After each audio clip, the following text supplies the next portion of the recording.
We like to tell ourselves that we live in unprecedented times. Every crisis arrives draped in the language of uniqueness. Every shock is the one nobody could have seen coming. Every turning point is the moment when everything changed. And yet, if you stand still for long enough and listen beneath the noise, a familiar pattern emerges. The instruments are new, the tempo is different, but the melody? We have heard it before. History is not a straight line marching confidently from ignorance to enlightenment. It is closer to a piece of music, themes introduced, forgotten, and then returned to in a different key. There is a rise, a lull, a crescendo, a long, unresolved chord that hums beneath the surface of our lives. What we call events are often just the moments when that buried music becomes briefly audible. We lived through a global pandemic and called it unimaginable, as if the world had not already choked its way through 1918. We spoke about getting back to normal, as if that phrase itself did not have a history, as if the rush to forget and move on had not been rehearsed already in 1920. We watched markets shudder and break, and still described the shocks as mysterious, as if 1929 had not written an entire manual on boom, denial, and collapse. The point is not that nothing is new under the sun. Some things are new: our technologies, our weapons, our networks, our capacity to damage or heal at scale. But the way we respond to fear and opportunity, the rush to forget, the hunger for comfort, the certainty that this time we have tamed risk, is eerily familiar. The human psyche does not refresh with each generation. It carries old habits into new worlds. This is a meditation on that rhythm. Not a historian's chronology, but a listener's ear pressed against the wall of the last century, trying to catch recurring motifs. 1918, 1920, 1929, three notes in a larger composition. War and pandemic, the seduction of normal, the crash that forces us to hear what we tried to ignore. Beneath it all sits a simple question. If history has a rhythm, why do we keep dancing as if we cannot hear it? History has rhythm, not line. We are trained to see history as a timeline, left to right, past to present, with neat labels laid along a straight road: 1918, 1920, 1929. War, recovery, crash. From a distance it looks tidy, almost reassuring. The mess has been flattened into a sequence. The chaos has been tamed into chapters. But life is not lived on timelines. Life is lived in cycles of mood and memory, of fear and exuberance, of trauma and forgetting. It unfolds more like a piece of music than a spreadsheet. Patterns repeat with small variations. Themes disappear for a while, only to return later in a darker or lighter shade. A phrase you thought was finished returns at an unexpected moment and suddenly makes sense of what came before. When we say history repeats itself, we are usually wrong in the details and right in the structure. The exact combination of events never comes again. No war is identical to the last. No pandemic tracks the previous one precisely. No financial crisis copies its predecessor line for line. Yet the underlying human patterns, how we respond to danger, how we handle success, how we forget the lessons of both, are remarkably consistent. It is less repetition than rhyme. Think of the rhythm that runs through so many stories of the past century. After a period of restraint or fear, there is often a rush into expansion, spending, building, speculating, celebrating. After devastation, there is a hunger for noise and brightness that can drown out the memory of what hurt. In that expansion, caution slowly becomes unfashionable. Doubt feels like pessimism. Warnings sound like an attack on hope. Then when the structure finally fails, whether in war, plague, or market collapse, we stand in the ruins and insist that nobody could have known. This rhythm is not a law of nature. It is a reflection of how human beings, especially in large groups, tend to deal with discomfort. We do not like to stare too long at fragility. We do not enjoy being reminded that our systems rest on assumptions, that our prosperity is contingent, that our certainties are built on sand. After a shock, we promise never again, but that promise quietly competes with another desire. Never again do we want to feel this vulnerable, this interrupted, this aware of how thin the ice really is. Every generation believes it is more sophisticated than the one before. Our models are better, our data richer, our tools sharper. We convince ourselves that we have finally domesticated risk, tamed disease, optimized markets, civilized politics. In that confidence, history becomes scenery, a backdrop of sepia images and old catastrophes, suitable for documentaries and anniversaries, but not directly relevant to our sleek and quantified present. Yet history is not scenery. It is rehearsal footage. It shows us not only what happened, but how we behaved while it was happening, what we noticed, what we dismissed, what we preferred not to know. The years 1918, 1920, and 1929 are not simply dates. They are moments when the rhythm of the 20th century became abruptly audible. In 1918, the illusion of heroic progress was shattered by industrial-scale slaughter and an invisible virus that cared nothing for borders or flags. In 1920, the world turned toward distraction and normality, eager to bury its grief and its questions beneath speed, spectacle, and consumption. By 1929, the unresolved tensions, debt, speculation, inequality, fragile institutions had accumulated into a crash that made denial impossible. If we treat those years as isolated events, we miss the music that connects them. If instead we place them side by side and ask what mood, what memory, what policy, what forgetfulness carried us from one to the next, another picture emerges. We see a pattern of crisis, amnesia, and consequence. We see not only what was done, but what was left undone. We see the price of the stories societies tell themselves in order to keep moving. At the center of this rhythm is not some abstract force of history, but the human psyche itself. We are not built to hold unbroken attention on pain.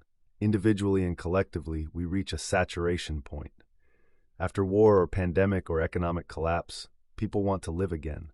They want to dance, to spend, to build, to stop thinking about death and debt and fragility. That impulse is understandable. In many ways, it is healthy. Life cannot be lived permanently at the edge of catastrophe. The danger lies not in the desire to live, but in the stories we craft as we turn away from what hurt us. We mutter that the disaster was a freak event, rather than asking which of our choices made it more likely. We tell ourselves that it could never happen again, rather than asking what would be required to prevent it. We assure ourselves that we have learned our lesson, even as we quietly rebuild the same incentives, the same blind spots, the same architectures of risk. In those small acts of narrative editing, the rhythm continues. The beat does not stop, it simply becomes quieter. The policies we pass, the debts we accept, the inequalities we normalize, the distractions we flood ourselves with, all carry the imprint of what we refuse to remember. And so, when the next shock arrives, we stand in its shadow and call it unprecedented. Not because it truly has no precedent, but because we have carefully filed the relevant precedent under old story, no longer relevant. To hear the rhythm of history is not to become cynical and shrug that nothing ever changes. It is to become more honest about what does and does not change. Technologies change. Incentives often do not. Institutions change their names and their branding. Power still seeks opacity and self-preservation. The surface story shifts. The deeper habits, our avoidance of discomfort, our worship of uninterrupted growth, our faith that this time will be different, are stubborn. With that in mind, it is worth listening more closely to three particular beats: 1918, 1920, and 1929. Not as museum exhibits, but as variations on a theme we are still improvising today. 1918, the first crescendo. By 1918, the dream of effortless progress that had animated so much of the 19th century lay in ruins. Europe was a landscape of trenches and graves. An entire generation had marched off in uniforms and come back, if they came back at all, with missing limbs and haunted eyes. The war that was supposed to be swift and decisive had turned into a grinding machine that chewed through millions of lives for inches of mud. As the guns began to fall silent, another enemy, quieter and more intimate, took the stage. The influenza pandemic moved through barracks and cities with a speed that stunned doctors and governments. It did not negotiate. It did not respect borders or treaties. It came in waves, often striking the young and healthy hardest, and it traveled along the very routes that war and trade had intensified. The modern world had given itself new ways to connect. The virus simply rode along. 1918 was therefore a double exposure. On one layer, the industrial slaughter of the battlefield. On another, the invisible spread of disease through homes and hospitals and streets. Together they produced not only an immense toll in lives, but a deep fracture in meaning. The language of glory and sacrifice sounded thin against the reality of shell shock and mass graves. The confidence that science and reason were steering humanity toward a better world felt fragile, almost naive, in the face of a virus that seemed to mock human control. In such a moment, there is an opening. When structures crack, societies can see more clearly what was hidden behind them, the inequalities that sent some to die while others profited, the arrogance that dismissed early warnings, the vulnerabilities built into the very systems that claimed to protect. There is a chance, however brief, to ask foundational questions. What kind of order produced this catastrophe? What would it mean to alter it, rather than merely repair it? But openings are uncomfortable places. They require sitting with grief and uncertainty. They demand a patience for ambiguity that most political systems struggle to sustain. And so almost as soon as the war and the worst waves of the pandemic eased, another mood began to gather, a desire, entirely human, to turn the page as quickly as possible. 1920, the seduction of back to normal. If 1918 was a shuddering intake of breath, 1920 was the exhale, a long, eager push toward anything that did not smell of trenches or hospitals. The phrase, return to normalcy, floated through politics and public life, and with it came a promise. The nightmare is over, we can go back to the way things were. But the way things were had led step by step to the very horrors people were trying to escape. The debts accumulated during the war, the resentments encoded into treaties, the structural inequalities and fragile financial arrangements that had been temporarily papered over by emergency measures, all remained in place. What changed was not the underlying architecture, but the mood. Cities roared back to life. In parts of the world, the early 1920s were years of jazz clubs, crowded dance floors, neon lights, speculation, and speed. People craved novelty, new technologies, radio, cinema, automobiles, fed a sense that the future was finally arriving, shiny and unstoppable. Consumption became not just an activity, but a kind of therapy, a way to assert that life had triumphed over death. If you could buy, travel, dance, and invest, then surely the darkness had been left behind. In that atmosphere, forgetting became a social skill. To dwell too long on the war or the pandemic was to risk being labeled morbid or out of step. Better to speak of opportunity, of growth, of national greatness and personal advancement. The dead were honored in ceremonies and monuments, but daily life moved quickly past them. The questions that had flickered in the aftermath of 1918, about the wisdom of political leaders, the fragility of global systems, the ethics of profit in wartime, were gradually folded away. This was not simple malice. For many, turning toward work and pleasure was a necessary survival strategy. You cannot live forever in mourning. Yet when a society translates that understandable desire into policy, when governments and markets join the rush to distraction, forgetting hardens into a kind of collective ideology. Normality becomes not just a condition, but a sacred object. Any voice that suggests deeper change is treated as a threat to stability, even if that stability rests on unresolved fault lines. By 1920, the world had not healed its fractures. It had simply covered them with noise. Financial markets expanded, often on the back of speculative bubbles and easy credit. Political tensions simmered beneath the surface, particularly in countries saddled with reparations or humiliated in defeat. Colonial empires, shaken but not dismantled, continued to extract wealth from populations whose own grievances would later erupt. The mood was buoyant, but the structure was brittle. The lesson of 1920 is painfully contemporary. When we rush to declare a return to normal, we often mean a return to habits that were already dangerous. The very enthusiasm with which we embrace the old patterns can blind us to the fact that those patterns have not been repaired, only resumed. In the music of history, this is the passage where the melody becomes bright and fast, and the audience forgets that the ominous motif heard earlier has not disappeared. It is still there, waiting to reemerge. 1929, when the music crashes. By the late 1920s, the belief that prosperity was permanent had hardened into common sense in many parts of the world. Markets climbed, fortunes were made on paper, credit flowed easily. The logic was seductive. Prices had risen, and therefore they would continue to rise. Risk seemed to belong to the past, to the shabby pre-modern world that the new age of data and industry had supposedly left behind. This was not simply a story about greedy speculators in smoky rooms. It was a broader psychological climate. Ordinary people, drawn by the promise of quick gains, entered markets they did not fully understand. Newspapers and radio programs amplified the myth of endless growth. Politicians, reluctant to prick the bubble, spoke the language of confidence and stability. To question the frenzy was to sound like an enemy of progress. Yet beneath the exuberance, the same unresolved tensions that had been present in 1918 and 1920 continued to build. Debts piled up on fragile foundations. Inequalities widened, with many left precarious, even as a minority thrived.